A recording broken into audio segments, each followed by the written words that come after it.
Depuis le début de la crise du coronavirus, la candidate de télé-réalité Kim Glo fait parler d'elle. En effet, sur ses réseaux sociaux, elle poste des vidéos sur ses réseaux sociaux et dénonce les différents complots du gouvernement. Au début de la crise, elle faisait parler d'elle après ses propos sur la Tunisie, lui valant même de perdre l'un de ses plus gros sponsors. Alors que la France venait d'être confinée, les Français à l'étranger devaient rentrer au plus vite. Mais Kim Glo s'est retrouvée bloquée en Tunisie.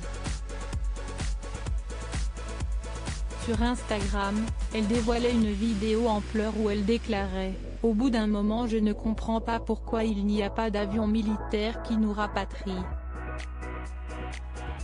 C'est rigolo 2 minutes mais ce n'est pas notre pays ici. Ça ne rigole pas, c'est la dictature. Il faut un rapatriement militaire. » Il fait quoi, Emmanuel Macron, en France? Ça va marcher avec la 5 grammes mais cette polémique ne lui a pas suffi. Quelques jours après, Kim Glo déclarait « Donc ils ont créé ce virus pour que les plus faibles y crèvent.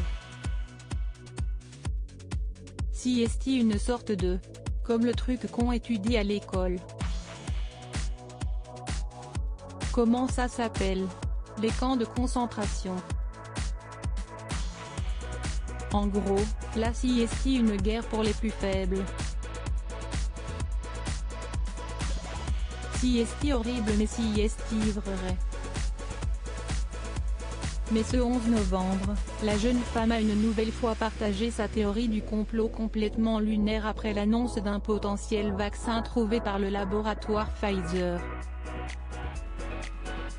Je vous jure que si est vrai, renseignez-vous, on aura plus de liberté, on va tous être pucés mais pas une puce comme vous pouvez imaginer de chien où chacun peut retirer. Non, des nanoparticules ça sera, on ne pourra pas les retirer. Ce n'est pas de la fabulation, c'est réel. Renseignez-vous. Ça va marcher avec la 5G.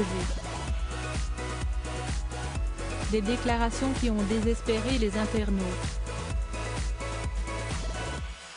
Si est mort je fais pas le vaccin, Kim Glo elle a dit non a ironisé l'une d'entre elles, personne pour l'éteindre votre Kim Glo? Reste à parler make-up, botox, prothèse, chirurgie esthétique s'il te plaît, ou encore, entre Kim Glo et Christophe Barbier, je ne sais pas qui je déteste le plus. Par JF.